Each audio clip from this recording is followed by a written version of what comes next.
এখন যে নতুন প্রধানমন্ত্রী বাসভবন হচ্ছে, সেখানে বাংকার করা হচ্ছে, সেখানে টানেল করা হচ্ছে, আপনি কোথায় যেতে চান?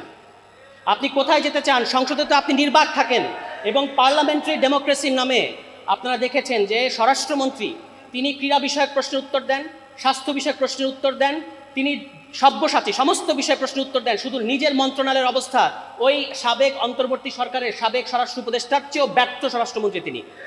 দুনিয়ার সমস্ত বিষয়ে তিনি উত্তর দিচ্ছেন, শুধু নিজের মন্ত্রণালয়ের খবর নাই। গত 2 মাসে তাদের নিজেদের অন্তর্কন্দলে এই পর্যন্ত 30 জনের অধিক বিএনপি নেতাকর্মী হত্যার শিকার হয়েছে, কিন্তু তিনি বাংলাদেশকে সংবিধান পড়াচ্ছেন, যে সংবিধান আবার প্রতি পদে পদে প্রতি বাক্যে বাক্যে তিনি ভুল বলেন, বিভ্রান্তিকর তথ্য দেন। তিনি মনে করেন সংবিধানের ধারা উপধারা 115 অনুচ্ছেদ এটা আছে, 64 অনুচ্ছেদ এটা আছে, এইটা বোঝাই নাকি সংবিধান বোঝা।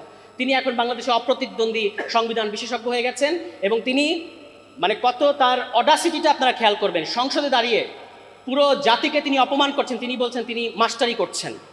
যে কোনো সভ্য গণতান্ত্রিক দেশে এরপরে তাকে আর ওই জায়গায় কথা বলতে দিত না। আপনি আমাদের সংসদ নেতাকে দেখবেন তিনি নাকি জেস্টার পলিটিক্স করেন। আমি বলেছি তিনি একজন নির্বাক চলচ্চিত্র।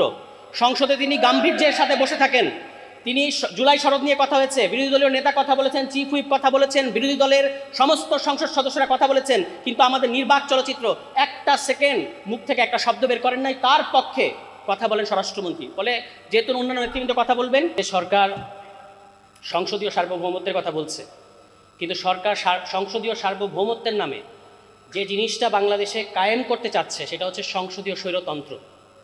এবং আমাদের বিরোধী দলের সর্বমোট আসন হচ্ছে 78টা, কিন্তু আপনারা দেখেছেন এই সেশনটা যতটুকু গেল আমরা কি দেখলাম? বিরোধী দলের অন্তত 10-15 জন কথা বলেছেন জুলাই সনদের ব্যাপারে, গণভোটের ব্যাপারে, সংস্কারের ব্যাপারে, সংস্কার পরিষদের ব্যাপারে।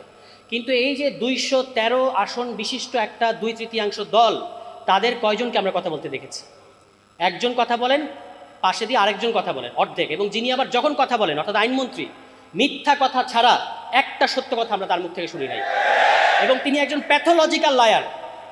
এই বিষয়ে, গুমের বিষয়ে, মানবাধিকার কমিশনের বিষয়ে যারা কাজ করেছেন তারা দেখিয়েছেন তিনি ইতিমধ্যেই সংসদে দাঁড়িয়ে অন্তত 10 থেকে 15টি অসত্য তথ্য, তাদের ভাষা হচ্ছে অসত্য, মিথ্যা বলা যাবে না, অসত্য তথ্য দিয়েছেন জাতিকে। এবং যে কোনো সভ্য গণতান্ত্রিক দেশে এরপরে তিনি আর আইনমন্ত্রী হিসেবে থাকতে পারেন না। এবং তারা একজন চিফ প্রসিকিউটর বানিয়েছেন যিনি মানবতা বিরোধী অপরাধ এবং ফৌজদারি অপরাধের পার্থক্য বোঝে না। বলে এই হচ্ছে বাংলাদেশে বিএনপি। এবং আপনারা জানেন যে বিএনপির এই খাসলত এটা কিন্তু নতুন না। বাংলাদেশকে সংকটের মুখে ঠেলে দেওয়া এটা বিএনপির একটা ঐতিহাসিক সিলসিলার মধ্যে আছে। এবং তারা যে পথ দেখিয়েছে, আমি একটা আলোচনায় বলেছিলাম যে আওয়ামী লীগ হচ্ছে সফল বিএনপি এবং বিএনপি হচ্ছে ব্যর্থ আওয়ামী লীগ। কারণ আওয়ামী লীগ বিএনপি যে রাস্তা দেখিয়ে গেছে ওটা তারা করতে পারে নাই, সেই কাজগুলি আবার এসে আওয়ামী লীগ করে দেখিয়েছে, খুব সাকসেসফুলি করেছে। কিন্তু বিএনপি নিজের দেখানো রাস্তায় নিজে গিয়ে খাদের মধ্যে পড়েছে। আজকে আপনি পত্রিকা নিউজ দেখবেন যে এখন যে নতুন প্রধানমন্ত্রী বাসভবন হচ্ছে, সেখানে বাংকার করা হচ্ছে, সেখানে টানেল করা হচ্ছে, আপনি কোথায় যেতে চান? আপনি কোথায় যেতে চান? সংসদে তো আপনি নির্বাক থাকেন এবং পার্লামেন্টারি ডেমোক্রেসির নামে আপনারা দেখেছেন যে স্বরাষ্ট্রমন্ত্রী তিনি ক্রীড়া বিষয়ক প্রশ্নের উত্তর দেন, স্বাস্থ্য বিষয়ক প্রশ্নের উত্তর দেন, তিনি সব্যসাচী সমস্ত বিষয়ে প্রশ্নের উত্তর দেন। শুধু নিজের মন্ত্রণালয়ের অবস্থা ওই সাবেক অন্তর্বর্তী সরকারের সাবেক স্বরাষ্ট্র উপদেষ্টার চেয়েও ব্যর্থ স্বরাষ্ট্রমন্ত্রী তিনি। দুনিয়ার সমস্ত বিষয়ে তিনি উত্তর দিচ্ছেন, শুধু নিজের মন্ত্রণালয়ের খবর নাই। গত 2 মাসে তাদের নিজেদের অন্তর্কন্দলে এই পর্যন্ত 30 জনের অধিক বিএনপি নেতাকর্মী হত্যার শিকার হয়েছে, কিন্তু তিনি বাংলাদেশকে সংবিধান পড়াচ্ছেন, যে সংবিধান আবার প্রতি পদে পদে প্রতি বাক্যে বাক্যে তিনি ভুল বলেন, বিভ্রান্তিকর তথ্য দেন। তিনি মনে করেন সংবিধানের ধারা উপধারা 115 অনুচ্ছেদ এটা আছে, 64 অনুচ্ছেদ এটা আছে, এইটা বোঝাই নাকি সংবিধান বোঝা। তিনি এখন বাংলাদেশে অপ্রতিদ্বন্দ্বী সংবিধান বিশেষজ্ঞ হয়ে গেছেন এবং তিনি কত তার অডাসিটিটা আপনারা খেয়াল করবেন। সংসদে দাঁড়িয়ে পুরো জাতিকে তিনি অপমান করছেন, তিনি বলছেন তিনি মাস্টারি করছেন।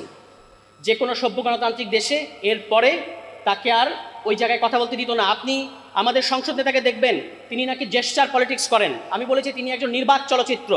সংসদে তিনি গাম্ভীর্যের সাথে বসে থাকেন। তিনি জুলাই শরৎ নিয়ে কথা হয়েছে, বিরোধী দলীয় নেতা কথা বলেছেন, চিফ হুইপ কথা বলেছেন, বিরোধী দলের সমস্ত সংসদ সদস্যরা কথা বলেছেন, কিন্তু আমাদের নির্বাক চলচ্চিত্র একটা সেকেন্ড মুখ থেকে একটা শব্দ বের করেন নাই। তার পক্ষে কথা বলেন স্বরাষ্ট্রমন্ত্রী। বলে যেহেতু অন্যান্য নেতৃবৃন্দ কথা বলবেন, চলাফেরা কার্যক্রম সবকিছু ভাই সিনেমার হিরোর মতো। 13 দিনে এমন জায়গায় দেশকে নিয়ে গেছে, এখন সবাই মুখে মুখে আলোচনা। এর মধ্যে এক মন্ত্রী তার বউকে একটা পদ পাওয়াই দিছিল, ওইটা জানার সঙ্গে সঙ্গে ওই মন্ত্রীর পদই নাই, গায়েব করে দিছে। ভাই তুই আমার মন্ত্রী না, এবং রাস্তাঘাটে পুলিশকে বলছে, অর্থাৎ পুলিশকে এমন ক্ষমতা দিছে, ট্রাফিককে বলছে যে কোনো মন্ত্রীর গাড়ি চেক করতে পারবে যে কোনো সময়, আর ওই লাল বাতি দেখা দেখা চলতে হবে। কারোর জন্য এক্সট্রা কোনো সুযোগ সুবিধা নাই। জনগণ যেভাবে রাস্তা চলে তুমিও সেভাবে চলবা। একই জিনিস কিন্তু আমাদের প্রধানমন্ত্রীও করছে। উনিও কিন্তু ওই লাল বাতি দেখা আইন মাইনা চলে। উনিও কিন্তু রাস্তাঘাটে নাইমা অনেকের সাথে সেলফি তোলে, মুখ মিলায়। ঈদের আগেই তো আমরা দেখছি। আবার ওই বালেন্দ্র শাহ কিন্তু সিএনজির কাছে যায় সিএনজি ড্রাইভারের সাথে ছবি তুলতেছে, রাস্তাঘাটে ছবি তুলতেছে, গাড়ির উপরে দাঁড়ায় কথা বলতেছে এবং সরাসরি বলতেছে আমি কাউকে ছাড় দিব না, সে পুলিশের প্রধান হোক আর কোনো মন্ত্রী হোক, দেশের কেউ ছাড় পাবে না অন্যায় করলে, টাকা পাচার করলে, কোনো অন্যায়ের সাথে জড়িত থাকলে কাউকে আমি ছাড় দেব না। খুব অল্প সময়ের মধ্যে আমাদের মন জয় করে নিছে। তার নিজের দেশের মানুষের তো মন জয় করছেই, আশেপাশের অনেকেরই মন জয় করছে। এবং ভারতের জনগণও কিন্তু নেপালের প্রধানমন্ত্রীর পক্ষে। ভালো কাজের জন্য সবাই ভালোবাসবে ভাই, ভালো লোককে সবাই ভালোবাসে। আর কে ভালো কাজ করবে আর কে করবে না এটা বোঝা যায় ভাই। এর জন্য ওই 100 দিন হানিমুন টাইম এত কিছু লাগে না, মাত্র 13 দিনে বুঝাই দিছে সরকার কি করবে। বিশ্বাস করেন, আমাদের শিক্ষামন্ত্রী যদি এই বালেন্দ্র শাহের অধীনে থাকতো, নেপালের বালেন্দ্র শাহের অধীনে যদি আমাদের শিক্ষামন্ত্রী মিলন সাহেব থাকতো, চাকরি থাকতো না ভাই। হ্যাঁ ভাই, চাকরি থাকতো না।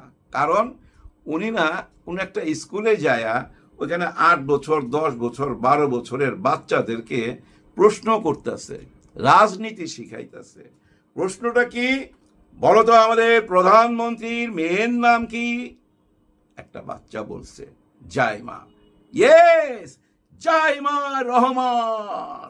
ওকে, জাইমা রহমান। ওকে, তোমরা তোমরা রাজনীতি করবা জাইমা রহমানের সাথে, তাই না? এই তোমরা কার সাথে রাজনীতি করবা? জাইমা রহমানের সাথে নাকি? তুমি কার সাথে রাজনীতি করবা বলো? জাইমা রহমানের সাথে নাকি? ওকে ওকে। মনে হইতেছে পরীক্ষার মধ্যে প্রশ্নটা আসতে পারে ভাই। এবং উনি শিক্ষামন্ত্রী হইয়া 10-12 বছরের বাচ্চাদেরকে, ওইখানে ভাই আমি 8 বছরের বাচ্চাও দেখছি, আমার যেটুক মনে হয়, তাদেরকে বলতেছে তোমাদেরকে রাজনীতি করতে হবে জাইমা রহমানের সাথে। শিখাইতেছে রাজ পরিবারের সাথে রাজনীতি করতে হবে, এইটাই মাথার মধ্যে ঢুকাই দিতেছে। কিন্তু মনে রাখেন, আমি যদি ভাই ওইখানে থাকতাম, আমি বলতাম আরেকটা প্রশ্ন করেন, কাদের বাচ্চারা গাড়ির পিছনে পিছনে দৌড়াবে? ওই প্রশ্নটা করেন যে কাদের সন্তানরা গাড়ির পিছনে পিছনে দৌড়াবে। হ্যাঁ, ওই প্রশ্ন করা উচিত না? তখন বাচ্চারা কি লিখতো উত্তরে? গরিবের পোলাপানরা গাড়ির পিছনে পিছনে দৌড়াবে, আর রাজবংশের যারা তারা রাজনীতি করবে। এরকম হয়ে গেল না ব্যাপারটা? এটা কোনো কাজ করলেন মিলন সাহেব, দেখেন পুরা ভাইরাল হয়ে গেছে, সবাই এটা নিয়ে আলোচনা করতেছে। এইটা কি রে ভাই? অতীতের দিকে একটুখানি তাকান।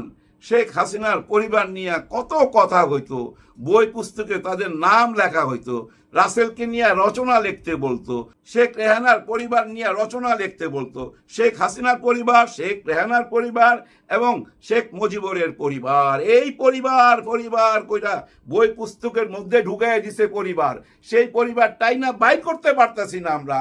এখনো যদি একজন শিক্ষামন্ত্রী আইসা এরকম কথা বলে জাইমা রহমানের সাথে রাজনীতি করতে হবে, মানে উনি এখন থেকেই বলতেছে বিএনপি করবা তোমরা বড় হইয়া। অর্থাৎ ওই আগের যুগ রয়ে গেছে ভাই, রাজা আর প্রজা, প্রজা প্রজাই থাকবে, রাজা রাজাই থাকবে।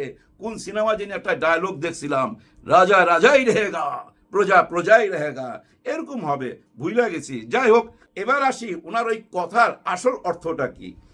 আসল অর্থটা ভাই অনেক লম্বা লম্বা রেসের ঘোড়া তো ভাই। ওনারা ক্ষমতায় থাকবে বহুদিন, হ্যাঁ ভাই, বহুদিন ক্ষমতায় থাকবে। দেখেন, নির্বাচনের পরপরই প্রধানমন্ত্রী কোথায় থাকবে কোথায় থাকবে এই নিয়ে অনেক আলোচনা হয়েছে। উনি কি যমুনায় যাবে? না, উনি যমুনায় যাবে না, তবে বিশেষ বিশেষ মিটিং করতে যমুনায় যাবে। আর উনি কোথায় থাকবে? গুলশানের ওনার ওই নিজের বাড়িতেই উনি থাকবে।